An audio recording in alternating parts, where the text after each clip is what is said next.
Good morning, everyone. Good afternoon or good evening in this case. Welcome to the 81st Emerging Growth Conference and day 2 of our 2-day virtual investor conference. I'm Anna Berry. Just a few notes. Today, we're running until 4 p.m. Eastern. And when we switch to the next company, you might see a black screen for a moment. Don't go anywhere. That's just us moving over to the next company.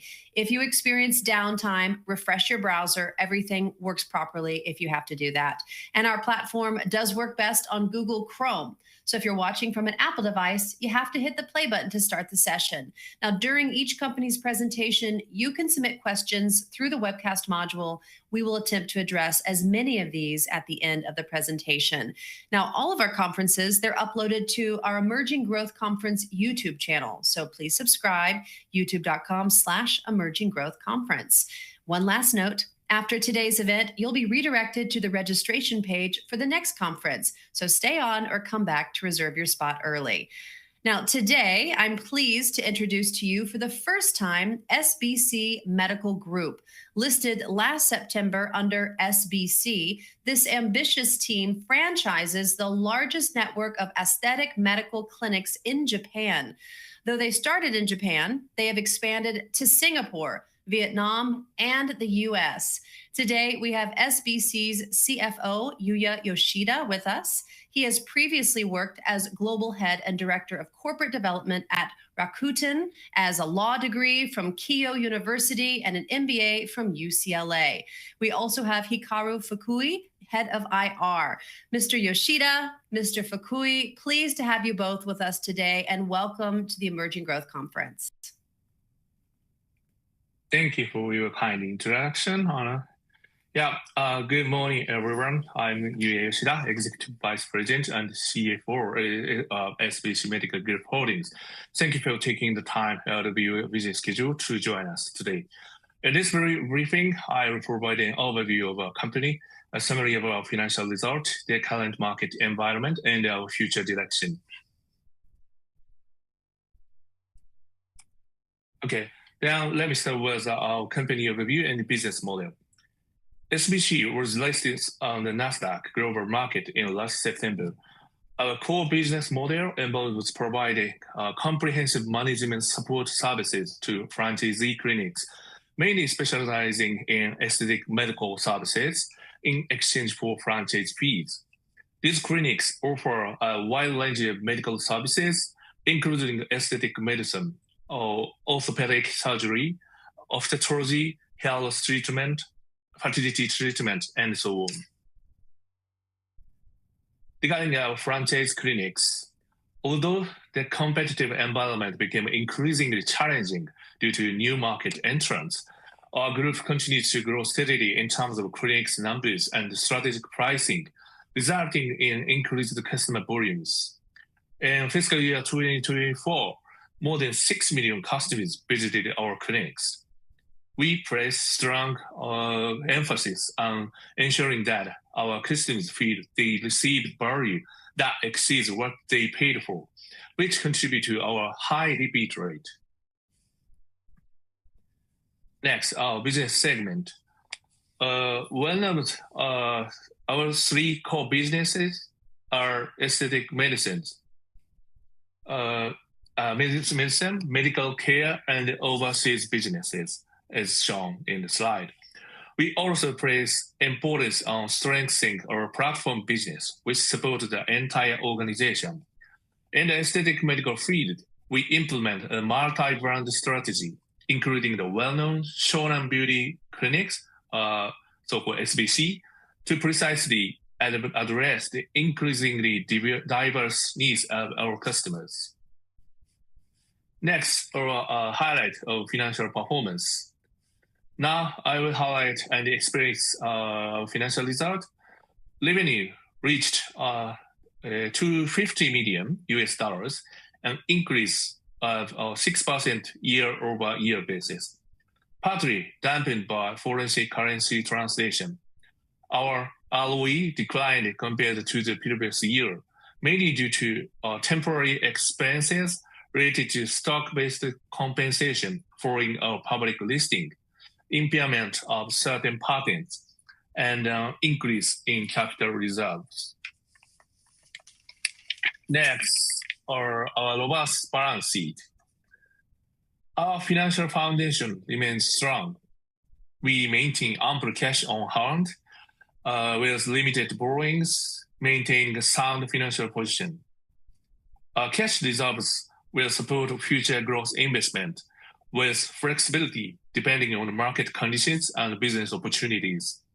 We are also exploring effective utilization of our surplus asset, taking into account currency risk. Next, our market environment and the pricing strategy. On the left-hand side shows our Japan's aesthetic medical market continues to expand. However, increased new entrants, as we discussed, have intensified competition. Industry-specific issues such as physician shortages in Japan and increasing regulatory scrutiny have made this a challenging year. Despite this, we have successfully expanded our customer base and adapted flexibility to the evolving competitive landscape. Next, regarding our strategic action for 2025. Here's an example of our agility in this evolving market. In the dermatology segment, we revised our pricing structure significantly in March 2025. Previously, due to frequent campaigns and discount coupons, the listed prices of our SBC were unclear to our customers, giving the impression of being more expensive than competitors. The new pricing model is more transparent and customer-friendly, ultimately improving accessibility. Although it may appear as a price reduction, when considering marketing and promotional costs, it represents a well-balanced strategy. In contrast, for high-demand hair removal services, which have exhibited booking constraints, we raised the prices to reflect premium value. Okay, next, revision of franchise fees. We have also revised our franchise fee structures. This revision is intended to support the long-term growth of our franchisee clinics. Under the previous model, franchise fees posed a financial burden during the early stages of new clinics openings, negatively impacting profitability. The new fee structure is designed to foster sustainable growth for our franchisees, ultimately contributing to the development of the entire SBC group, we believe. Next, our mid-term business strategy toward 2027. Our goal is to become a global medical service provider specializing in aesthetic medicine, addressing diverse customer needs. We also aim to establish a solid foundation for overseas operations, which will be key to accelerating our future growth. I will now outline a strategy in 3 key areas: aesthetic medicine, medical care, and the overseas business. So first, aesthetic medical business in Japan. Domestically, our aesthetic medical business continue to grow in terms of both clinics numbers and the customer base, securing a strong position, our number one position in the Japanese market. Next, strong growth potential and our upside room for expansion. Despite our progress, market penetration rate in Japan remains approximately 10%, indicating significant room for growth, especially when compared with the Korean market size, which has a penetration rate approximately 30%. In addition to our main demographic, women in their late teens to 30s, we are seeing increasing demand for middle-aged women interested in anti-aging treatment, as well as potential growth in the male customer segment. To address these diverse needs, we will continue to enhance our brand multi-brand strategy, and respond flexibility to market trend. Our opening strategy, left-hand side, shows in major metropolitan areas such as Tokyo, Osaka, Nagoya, we are promoting multi-brand development to meet a wide range of customer needs. For instance, our newly launched Neo Skin Clinic, which opens recently on April 2nd, targets high-end users with advanced knowledge and expectations of aesthetic medicine, who used to visit Korea for the high state-of-art medical treatment. And we are also developing brand and business formats tailored to specific customer segment. And on the other hand, in regional cities, we are leveraging the strong brand recognition and accessibility of Shonan Beauty Clinic, which provide a comprehensive service across surgical and dermatological treatment. By establishing general clinics in key regional cities, we aim to attract and serve local customers with convenience and trust. Next, inbound strategy. Inbound kind of medical tourism business is another promising growth area for us. We are enhancing our presence on Chinese social media platforms like Red, and have seen a steady increase in terms of numbers of foreign visitors and associated revenue, and which exceeding pre-COVID level now. We are also reinforcing multilingual support, including increasing the interpreter staff to further boost our ability to attract international clients. Next, development of the medical care business. In the medical care sector, which is our second pillar of our business segment, we are focusing on services closely related to aesthetic medicine, such as orthopedic surgery, ophthalmology, fertility treatment, and hair loss treatment. By leveraging the marketing and management expertise gained through our 25 years private practice model, we aim to differentiate ourselves and establish a competitive business model in this area too. Next, future strategy in the medical business. In addition to expanding our aesthetic clinic franchise network, we also plan to develop a B2B business platform by providing consulting services and proprietary systems to insurance-based clinics, which are facing challenges from the declining reimbursement rate from the government.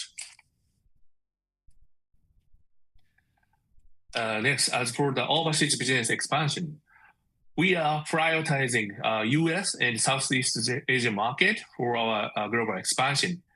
In the US, the med spa industry is gaining traction, as you know, attracting large capital investment from the private equity firms and the other funds. We intend to establish a successful business model in this space and increase our presence. In addition to our own med spa operations, we also plan to offer management and marketing support to US clinics by leveraging our expertise in Japan. In Asia, Southeast Asia, last November, we acquired the company called AHH, a Singapore-based company which operating approximately 20 aesthetic clinic locations and 4 brands. This acquisition provided us with a strategic central hub for our Asian expansion. In the future, we aim to expand our overseas operations through a dual approach, direct clinic ownership, and in combination with the provision of platform-based services in both US and Southeast Asia market.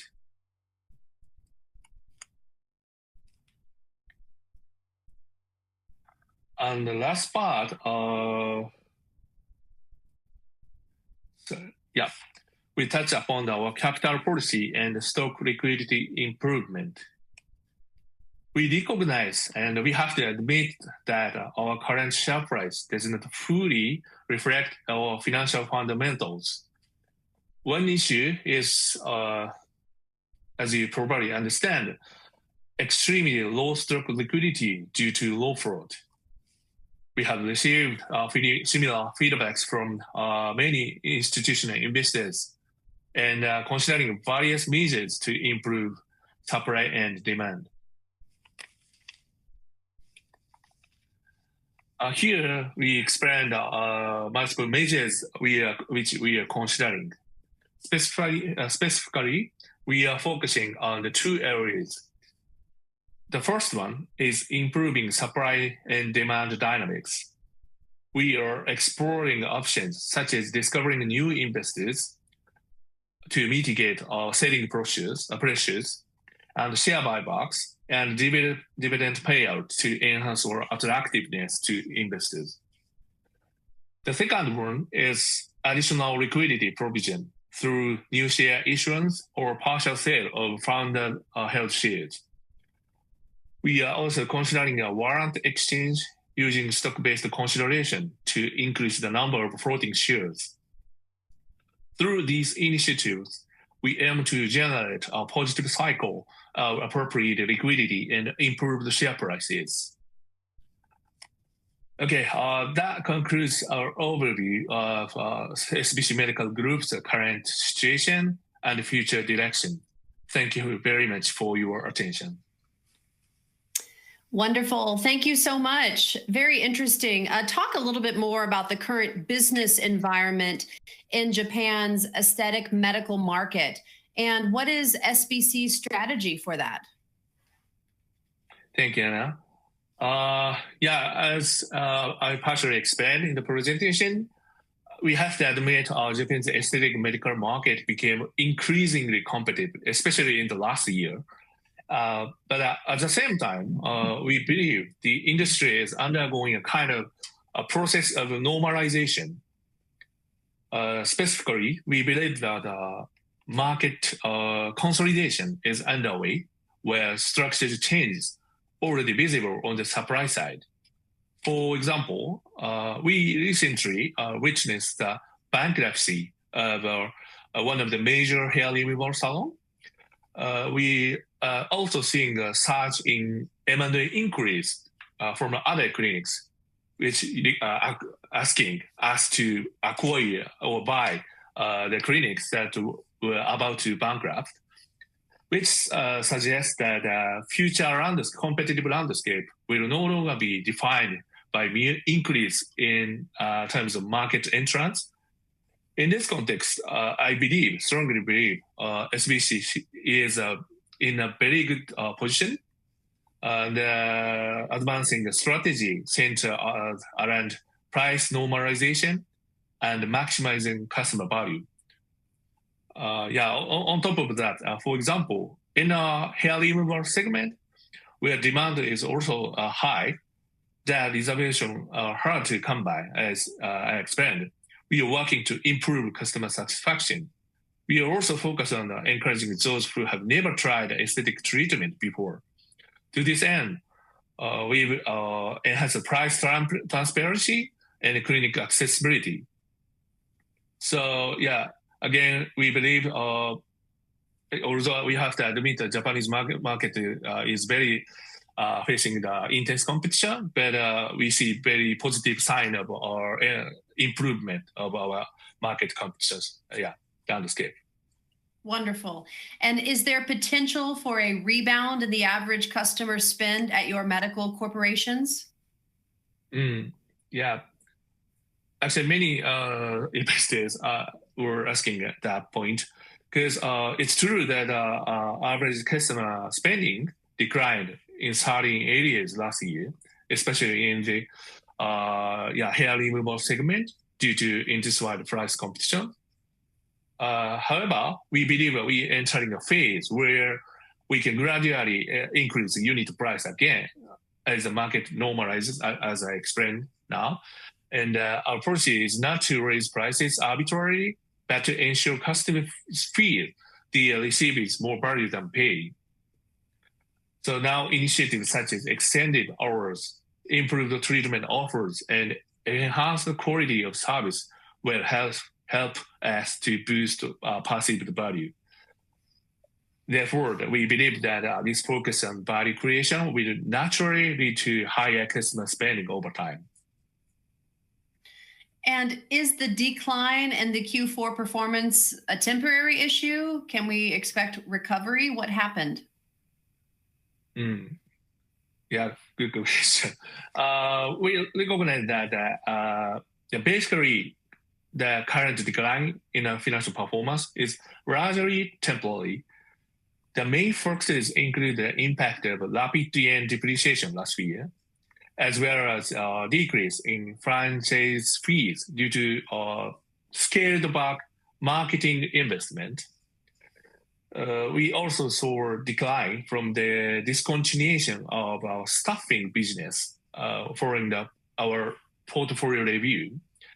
So I'm convinced that these are largely one-off events and not expected to persist beyond this fiscal year.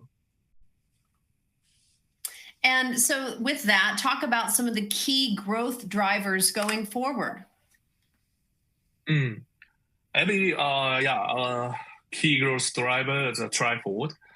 First one, dermatology and the SBC brand in Japan, which is our core multi-brand strategy. Because we see the global trend for the non-invasive dermatology treatment compared with surgical treatment. So these areas, we offer the high visit, in this area, I believe customers visit our clinics more frequently, so which contribute to, in terms of numbers, in terms of number of customer touch point from our point of view, so that contribute to our long-term growth. And second growth drivers will be B2B services, which I explained, such as business support and systems for other clinics. By leveraging our long-term operational expertise, we aim to extend our know-how to clinics outside the SBC brand. And the last and third one, and the overseas expansion, particularly in the US and Asia. We view these regions as significant growth opportunities, and we are actively considering multiple M&A opportunities. Actually, we got a lot of inquiries from our potential partners in the US and Asia too. So we are excited to provide a new IR news regarding our M&A globally. Wonderful. We'll talk a little bit about tariffs. You believe the impact of tariffs is minimal. Why? You mean the tariffs by the U.S. government and U.S. President Trump, right? Yes. Okay. So from our point of view, I believe the tariff impact is very limited for us. And actually, a stronger yen could even benefit us because our operations are largely domestic currently. So we are relatively kind of isolated from the foreign exchange fluctuations, especially in the timing of the strong yen. And moreover, because we import many medical devices, equipment, and supplies, with that, a stronger yen would reduce our procurement cost, our COGS, and positively affect our earnings. Okay, good to hear that.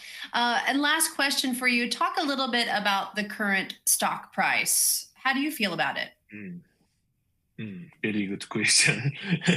To be very frank, we are disappointed with declining trade in our share price since our IPO in last September. We do not believe that our current price reflects our fundamentals or business performance.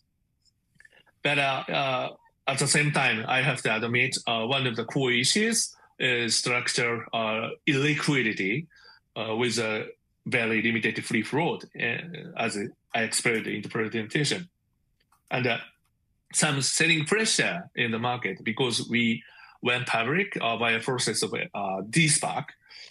To address this, we intend to improve liquidity through capital policy that I explained a bit, which we believe will help correct our valuation soon. Perfect. Well, I would love to give you both a chance to say a few closing remarks, if you would like to have a few last thoughts for our viewers. Thanks so much. Yeah. Thanks, Anna. Thanks for attending and giving all of your questions again. That concludes our presentation. We will continue to prioritize transparent and direct communication with our investors and prospective investors, and proactively share updates going forward. We sincerely appreciate your ongoing support. If you'd like to get in touch with our team directly, please feel free to reach out to the contact listed in the banner below. Thank you so much. Wonderful. Thank you so much. Wonderful day. Okay, good. We will send the rest of these questions to you so you can answer, but we appreciate you joining us on the conference today. All right, everyone. Yep. We'll be back shortly.